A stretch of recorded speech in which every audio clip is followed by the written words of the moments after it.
¿Qué tal? Buenos días a todos.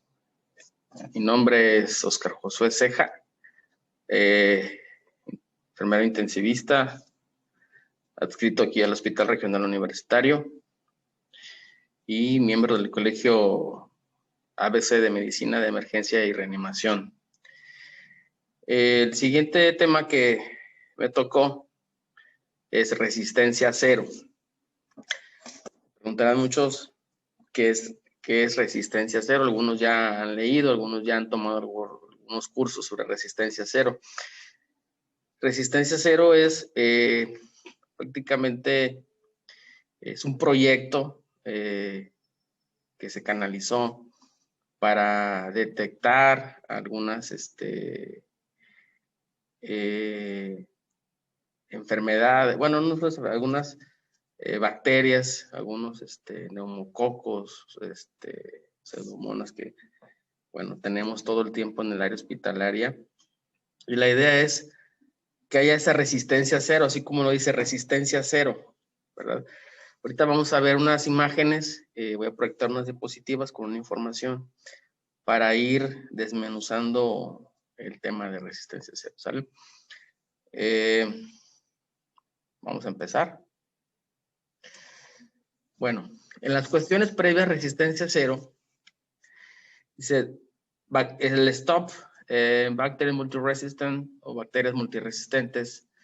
Aquí hay un decálogo donde dice que el primero es identificar un médico intensivista como responsable del controles antimicrobianos o, en este caso, una enfermera.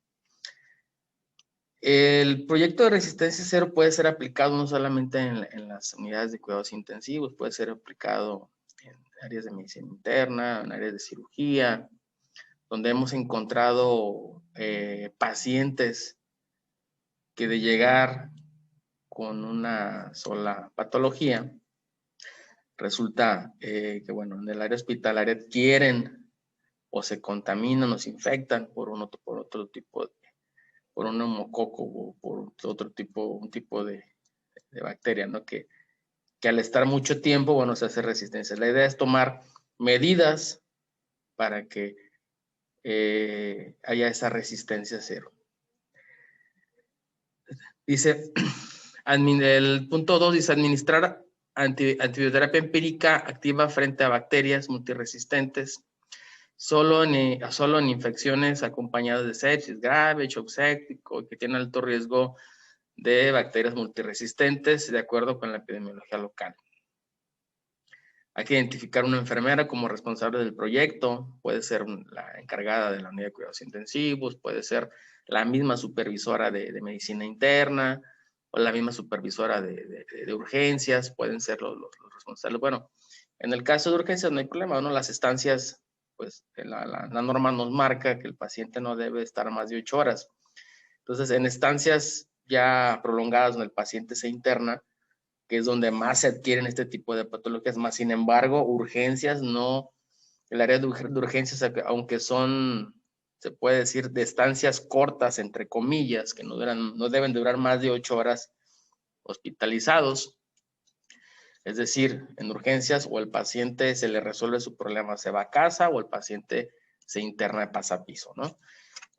Pero más sin embargo, tenemos pacientes que han ingresado a urgencias por diferentes patologías y que una mala adecuada asepsia o limpieza o desinfección del área, pues nos puede generar ahí la permanencia de algún foco infeccioso, ¿no? Entonces, dice...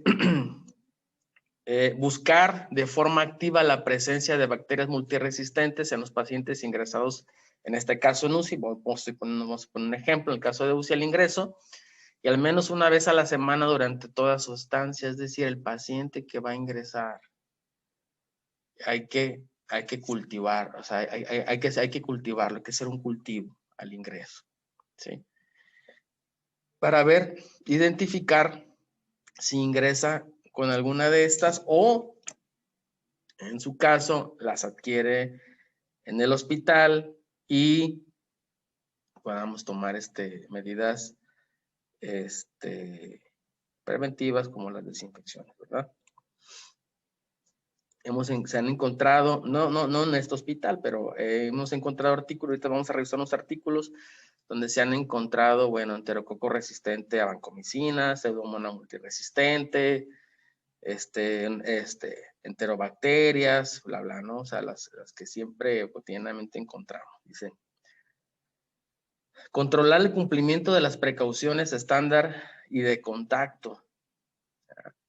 Esto ahorita lo vamos a ver. Documentar la existencia de un protocolo de limpieza diaria y terminal de las habitaciones de pacientes de bacterias multiresistentes actualizado.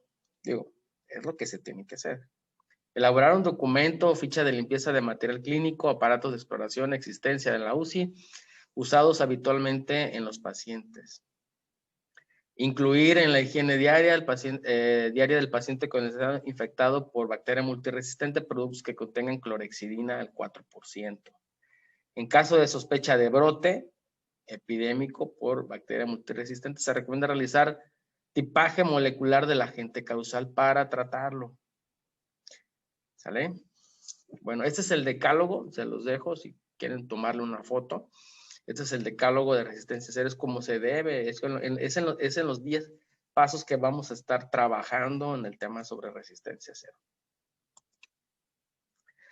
Las intervenciones específicas de los PRO a las UCI, dice, mejorar la adecuación del tratamiento antibiótico empírico, optimizar la dosificación según los parámetros farmacocinéticos y farmacodinámicos de los antibióticos. Aquí en el hospital tenemos que tener lo que es farmacovigilancia, el uso adecuado de los antibióticos. Suspender precozmente el tratamiento antibiótico en los casos en que no se demuestra la enfermedad infecciosa, es decir, la aplicación de algún antibiótico en los cuales, bueno, la enfermedad no existe, más sin embargo lo aplicamos, ¿no? Sin embargo, se aplica pues por el riesgo que tiene el paciente de adquirir una enfermedad intrahospitalaria, ¿no? Antes llamadas nosocomiales, enfermedades intrahospitalarias, bueno, o propias del hospital, vaya. Y se favorece el tratamiento dirigido con antibióticos del espectro más reducido posible. Evitar los tratamientos innecesarios y prolongados. Sobre todo eso, el punto número 5 es muy importante, ya que el evitar tratamientos prolongados, pues no solamente tiene sus efectos secundarios a nivel hepático, a nivel renal en los pacientes, sino también esos mismos antibióticos son los que de manera prolongada, al tenerlos ahí, pues simplemente esos son los que causan cierta resistencia al momento de adquirir cierto foco infeccioso. La recomendación, pues administrar de forma empírica antimicrobianos activos frente a bacterias multiresistentes solo en infecciones con respuestas sistémicas compatibles en sepsis grave o shock séptico y alta sospecha de bacteria multiresistente. Pues ojo aquí, siempre intentar obtener muestras clínicas antes de iniciar un tratamiento microbiano. Hay que cultivar al paciente, hay que tener cultivos antes de iniciar. En cuanto se ingrese el paciente, obtener las muestras para saber con qué ingresó, qué tratamiento de antibiótico le estamos dando, si sale al salir el resultado de ese cultivo, ver que realmente sea el antibiótico que que el médico está indicando, sea el adecuado para ese tipo, de microbio, ¿no? O sea, no nada más, no seguir con el tratamiento por 5, 7, 15 días sin tener un resultado, ¿no? Entonces, esa es la idea, cultivar al paciente de forma inmediata. Y en el resto de los casos se recomienda utilizar antimicrobianos de menor espectro y o esperar resultados de microbiología para iniciar tratamiento con antibióticos activos frente a una bacteria multiresistente, ¿no? Aquí tenemos algunos ejemplos, ¿no? Tenemos los glucopéptidos, triglicina, la colistina, etc. Entonces, Otra recomendación, identificar en cada unidad de cuidados intensivos una enfermera, al menos como referente al proyecto. Si van a ingresar o van a tener o van a aterrizar el proyecto, que es una enfermera, de preferencia que sea intensivista o que sea la que lleve más tiempo en la unidad de cuidados intensivos, que lleve, ahora sí que lleve la batuta en cuanto al proyecto Resistencia Cero como responsable. Y entonces ella se va a encargar de las precauciones para dirigir y evitar las transmisiones de bacterias multiresistencia. Responsable de la formación y va de la mejor adherencia en la higiene de manos. Responsable de la formación y potenciar las precauciones para evitar la transmisión. ¿Vale? ¿Qué factores a veces nos encontramos ante este tipo de eventualidades? El aseo de manos. El aseo de manos es indispensable. Se ha hecho mucho énfasis en el aseo de manos. Ahorita, con el tema de la pandemia, pues muchísimo más. El uso de cubrebocas y el uso del lavado por lo menos de 20 segundos y frecuente de manos, ¿no? Entonces, es parte de la resistencia cero. El lavado de manos, el uso de cubrebocas. Ahorita lo vamos a ver en una diapositiva más adelante. Toda esta información ya la había. O ya la hay, simplemente que a veces no nos documentamos, no nos informamos, o lo sabemos y no lo aplicamos, pero toda esta información ya la teníamos. Bueno, en las guías internacionales de los cuidados, de enfermería, en el caso de la sepsis, dentro de los siguientes viene a utilizarse lo que es el higiene de manos, por lo menos, ya saben, con jabón, con alcohol al 70%,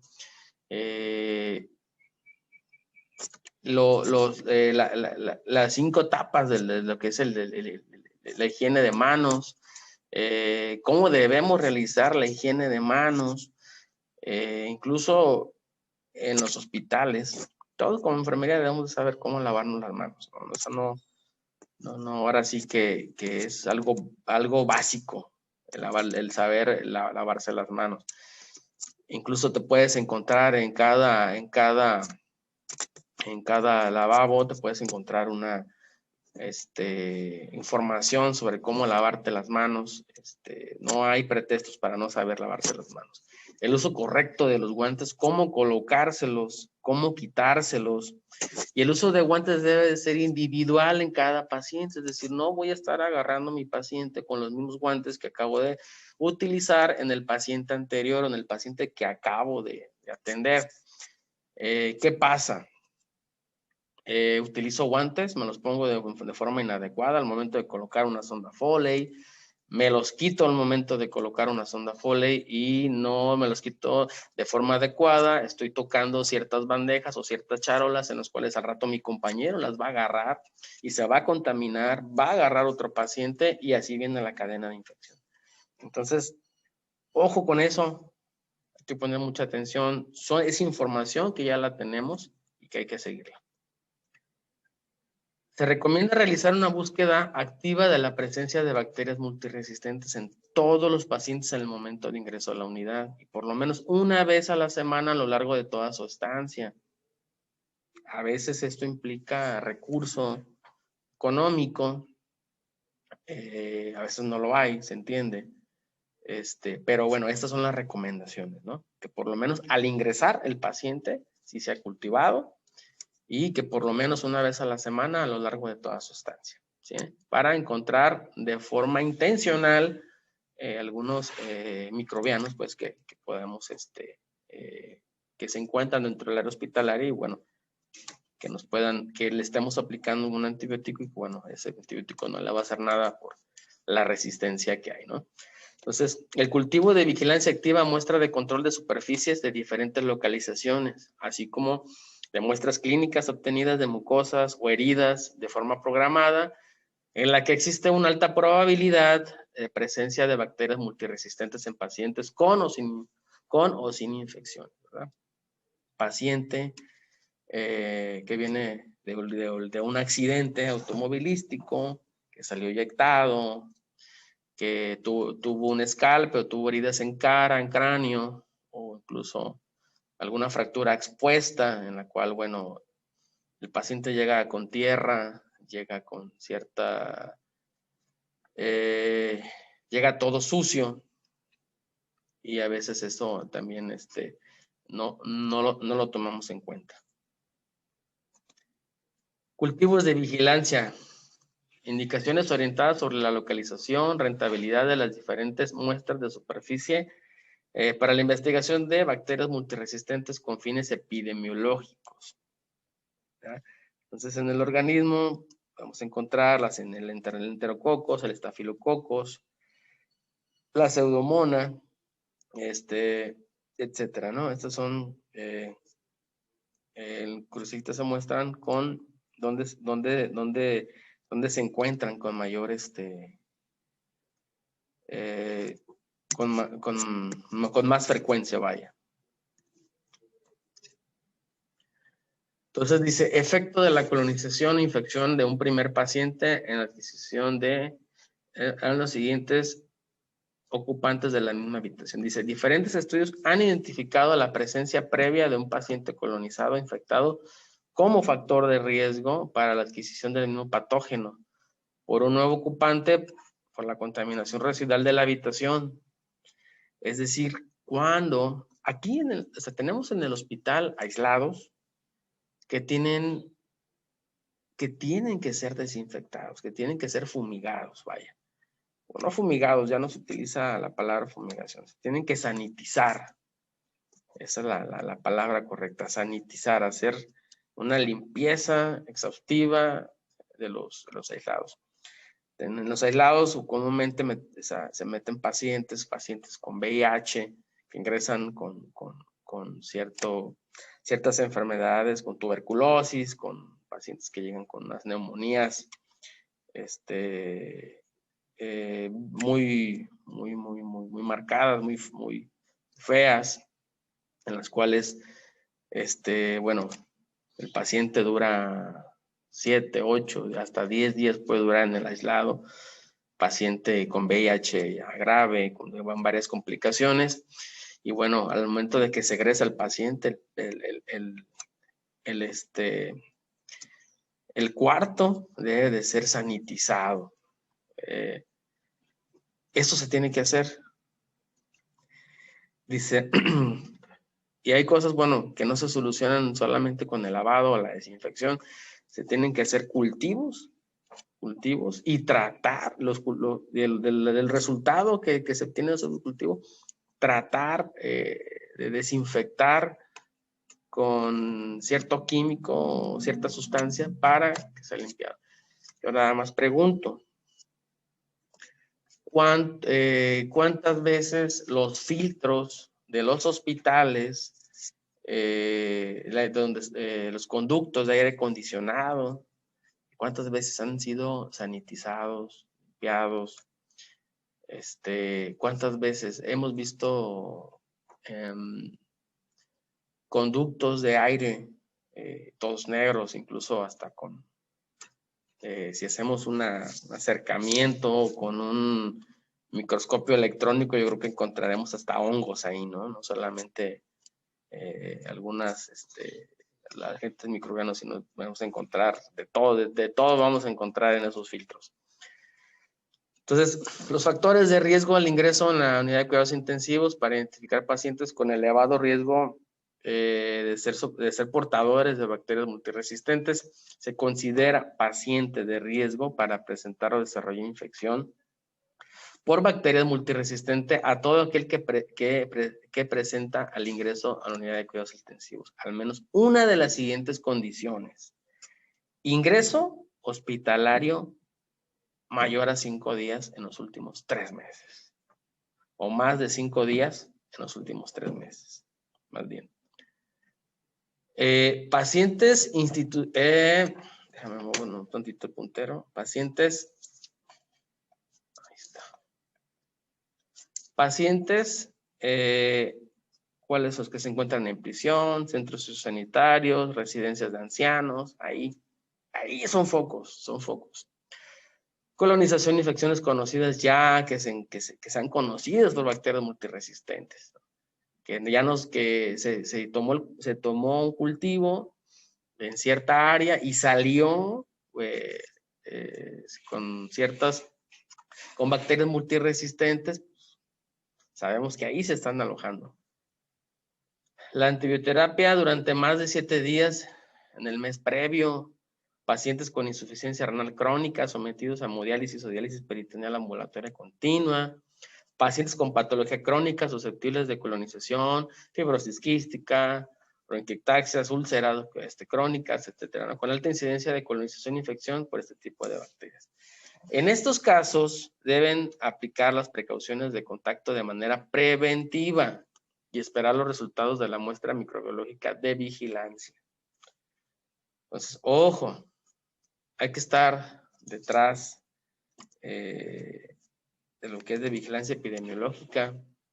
Hay que estar detrás del laboratorio para ver el resultado de los cultivos, ¿verdad? Y ponerle ahora sí que el antibiótico que realmente vaya a ser, que vaya a causar el efecto deseado. Entonces, la recomendación es controlar el cumplimiento de los diferentes tipos de precauciones que deban aplicarse, las estándares basadas en el mecanismo de transmisión de alimentos, es decir, este cuadrito que vemos aquí, todos lo conocemos, y es el lavado de manos, que debe ser antes y después, o sea, de cada acción. Entonces, como les comentaba, ya esta información ya la teníamos o ya la tenemos, simplemente hay que aplicarla y se han metido como parte de este proyecto de Resistencia Cero estos mecanismos. Entonces, se aplicará la precaución de aislamiento específicas para cada tipo de infección y entendido a los riesgos de transmisión de las bacterias multiresistentes, contacto aéreo, gota, etcétera, a todos los pacientes colonizados o infectados por bacterias multiresistentes o con sospecha de poder estarlos. Se aplicará de forma preventiva hasta la confirmación microbiológica de cultivos de vigilancia, lo que acabo de comentar ahorita, ¿sí? O sea, inician con su tratamiento con un antibiótico, no es correcto no meter un antibiótico fuertísimo, una bomba, ¿no? al paciente, una acitromicina, un antibiótico fuertísimo cuando todavía no sabemos realmente cuál es el microbio que está causando la patología, ¿no? Y si durante la estancia adquirió es decir, que no tenga solamente uno, que tenga más de 2 agentes infecciosos. El cumplimiento de las precauciones es obligatorio para todo el personal sanitario y familiar, es decir, no es si quiero o no, es obligatorio el cumplimiento, desde el uso de cubrebocas, desde el lavado de manos, desde el uso de guantes, desde el uso de una bata, en el caso de los aislados, ¿verdad? Es obligatorio para todos. Las recomendaciones, esto es lo que se recomienda. La pregunta ahora es, se tiene que disponer de un protocolo actualizado de limpieza diaria y terminal de las habitaciones ocupadas por pacientes con bacterias multiresistentes. La pregunta es, ¿tenemos actualmente en el hospital regional un protocolo? Digo, lo podemos tener, pero no lo estamos aplicando. En el caso de que no lo tengamos, bueno, hay que hacer un proyecto de Resistencia Cero para aplicar los protocolos, ¿verdad? A veces el factor más difícil es el económico para este tipo de proyectos, pero se tiene que hacer una buena propuesta para bajar el recurso y aplicar el protocolo. Verán que aplicando el protocolo nos vamos a encontrar con muchísimas cosas. Ya sabemos que la masa vital que vamos a encontrar es la pseudomonas, esa la podemos encontrar en los aislados, la podemos encontrar en la UCI, la podemos encontrar en medicina interna y algunas veces hasta en cirugía, ¿no? O sea, la pseudomonas anda en todo el hospital.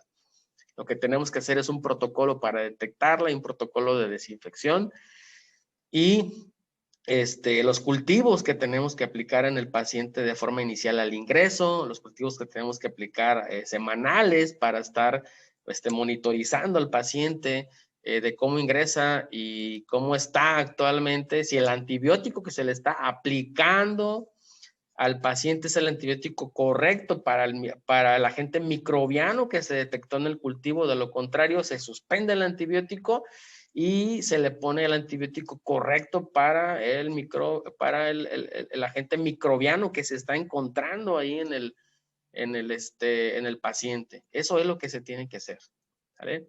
Farmacovigilancia tiene que estar presente en la adecuada aplicación de agentes antimicrobianos, o sea, el uso correcto de antibióticos, ¿sí? Paciente que tenemos intubado, o un paciente que llegó simplemente, ingresó a la unidad de cuidados intensivos por una cardiopatía, se le pone, ingresa con puntas nasales, resulta que a los 3 días ya tiene fiebre, resulta que el paciente ya cursó con una neumonía, aparte del ingreso que fue por una cardiopatía que nada que ver, ya a los 7 días ya traía una neumonía, 7 días, 8 días, una neumonía. El paciente se pone séptico, hay que intubar al paciente, al rato nos llega, digo, lo voy a decir, nos llega el olorcito cotidiano pseudomona, ¿no? O sea, ese olorcito feo que a veces al momento de estar aspirando al paciente o al momento de estar recolocando algún dispositivo en el tubo endotraqueal o en el ventilador, el olorcito a pseudomonas, que decimos, este paciente trae pseudomonas, es el olorcito. Y estamos tratándolo con un antibiótico que, bueno, no le va a hacer nada. La pregunta es, ¿lo cultivaron? Hay que cultivarlo, el paciente. Si ya a los 7 días, ya lleva 7, 8 días, ya se intubó, trae neumonía, a los 8, 9, 10 días ya huele a pseudomonas, hay que cultivarlo. Porque a lo mejor no solo vamos a encontrar pseudomonas, vamos a encontrar no uno, sino hasta 2 agentes microbianos al mismo tiempo que están afectando de forma al paciente, y los antibióticos que se están aplicando no son los adecuados para ese paciente, ¿verdad? Entonces, eso es lo que tenemos, eso es lo que tenemos que hacer. Y bueno, es parte de la prevención y el tratamiento. Por eso a veces las estancias prolongadas o las estancias intrahospitalarias prolongadas, pues al paciente a veces le afecta más el estar en un hospital que estar en su casa. Lógico, ¿no? O sea, un hospital hay de todo tipo de microorganismos, patógenos, que simplemente pues van a decir, paciente, si su periodo de estancia va a ser de 3, 4 días, pues se va a prolongar a 15 a 20 días, ¿no? Entonces, esa es otra. Que con estos protocolos, en el caso del proyecto de Resistencia Cero, ¿qué pasa? Bueno, en Resistencia Cero, haciendo protocolos adecuados sobre Resistencia Cero, aplicándolos, aplicando los antibióticos correctos, vean el lado económico. Al rato al hospital le sale más caro tener un paciente hospitalizado 15 días, 20 días, hasta un mes, que 3, 4 días, ¿no? ¿Por qué? Porque 3, 4 días el paciente se va de alta. Pero se prolonga la estancia y por cada día de esta estancia sacan cuentas numéricas, cuánto le sale a un hospital, por cada día un paciente, se ocupa oxígeno, se ocupa ventilador, circuitos, sistema cerrado de aspiración, guantes, cubrebocas, antibióticos, monitores, pagarle al personal. Vean que sale más barato o vale más económico una institución apostarle a un proyecto de estos, de resistencia cero, que realmente no hacerlo y a la larga sacar cuentas y los millones de pesos que se están gastando al año, ¿no? Por estancias prolongadas, por enfermedades adquiridas de forma intrahospitalaria, por el mal uso de antibiótico y por no haber cultivado, ¿no? Y no llevar un protocolo adecuado. Si se fijan, es una serie de pasos que se tienen que seguir al momento de que ingresa un paciente. ¿Dónde se infectan más los pacientes? En la UCI, ¿sí? En la terapia intermedia, en los aislados están contaminadísimos. Es donde se infectan más los pacientes. Metemos un paciente con VIH en un aislado y al rato el paciente con VIH ingresa con una neumonía y al rato resulta que ya, ya terminamos ya no solo con una neumonía, sino que ya trae otro tipo de infección, otro tipo de hongos incluso, ¿no? Y al rato hasta con doble, triple esquema de antibióticos. Y no solo antibióticos, sino también también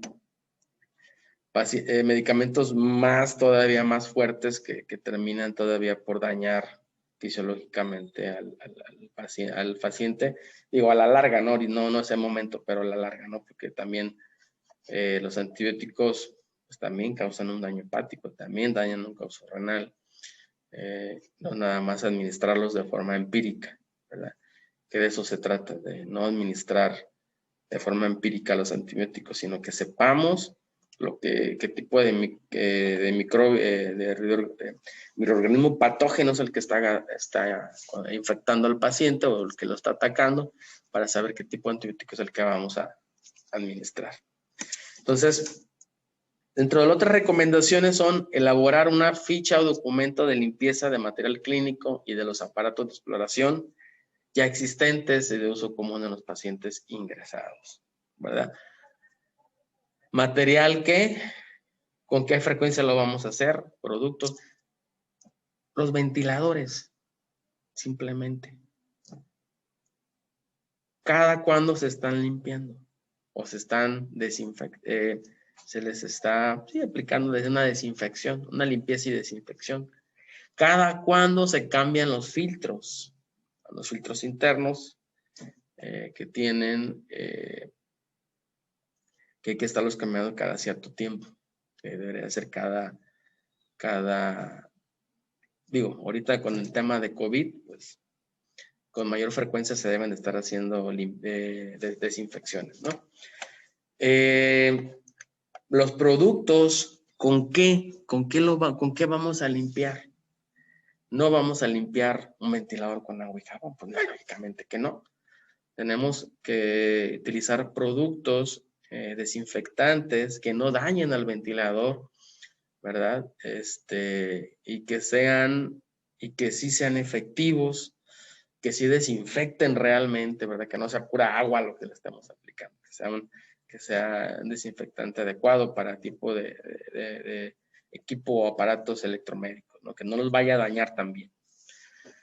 Y que debe de haber un responsable, ¿verdad? Para cierto tipo de aparatos de limpieza, ¿no? Debe incluir por lo menos la frecuencia con que se debe realizar los productos que deben de emplearse y el personal que debe encargarse. El personal debe estar capacitado en desinfección. Hay un tema, de hecho, hay un tema de pura desinfección de equipo médico y electromédico. Está muy bueno. Digo, no es tema ahorita, pero donde se capacita el personal en temas de desinfección. Recomendaciones, entonces, también responsabilizar al personal sanitario de la limpieza del material sanitario, sí, los teléfonos, los teclados, el estetoscopio, las llaves. A veces nos traemos las llaves de la calle, las del coche, las de la casa, y las agarramos y estamos agarrando al paciente. Posterior a una llamada telefónica, posterior a agarrar las llaves, posterior a agarrar un estetoscopio. Resulta que con ese estetoscopio yo revisé, o el médico revisó al paciente de la cama 1, ¿no? De la cama 2. Y con ese mismo estetoscopio, sin limpiarlo, y ese paciente, supongamos que llegó con una neumonía, a lo mejor ya una neumonía ya multiresistente. Y resulta que con ese mismo estetoscopio pues, no se le hizo una desinfección adecuada, y se está explorando el paciente con ese mismo estetoscopio, el paciente de la cama 4, el de la cama 5, pues ahí va la cadenita, ¿verdad? Y ahora ese paciente no va a presentar en ese momento, pues ingresó por otra cosa, pero va a pasar a piso, y en 7, 8 días el paciente va a traer fiebre, y va a traer por ahí un microorganismo patógeno, ¿no? Que va a causarnos problemitas y bueno, sucesivamente. Esas son de las recomendaciones. Incluir en la higiene diaria de los pacientes colonizados, infectados por bacteria multiresistente, productos que contengan clorhexidina. Existen respaldos científicos suficientes que avala el uso de tipo de productos como jabones al 4%, otros productos impregnados al 2%. En la higiene diaria de los enfermos, la utilización de esos productos no excluye la utilización de esponjas para eliminar residuos orgánicos. Entonces, ojo. ¿Vale? Y bueno, antes de pasar a las conclusiones, sí quiero hacer énfasis en que se haga o se realice el proyecto, se haga un proyecto de investigación en temas de resistencia cero.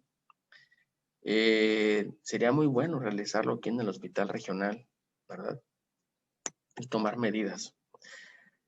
Dentro de los resultados que obtendríamos es estancias prolongadas por pacientes de infecciones por bacterias multiresistentes. Económicamente le vendría mejor al hospital, ¿verdad? O ese paciente que ingresó intubado por algún tema de diagnóstico de cetoacidosis, diagnóstico de un EBC hemorrágico, un traumatismo de cráneo grave, es decir, Glasgow menor a 8, que tuvo que intubarse y pasar a la UCI. Y resulta que ese paciente no lo cultivamos.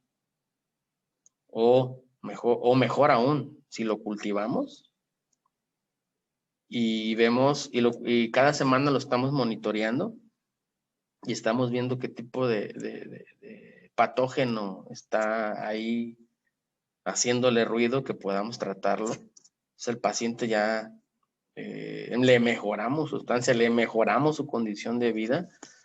Económicamente también le va muy bien al hospital, pero sobre todo, vaya,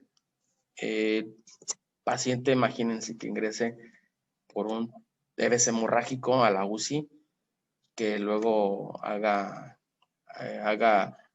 alguna resistencia a alguna bacteria, en este caso una pseudomonas, y que al rato ya el problema no solamente sea el EBC, sino también el patógeno que trae ahí, que está multiresistente, y que hay que ponerle antibióticos muchísimo más de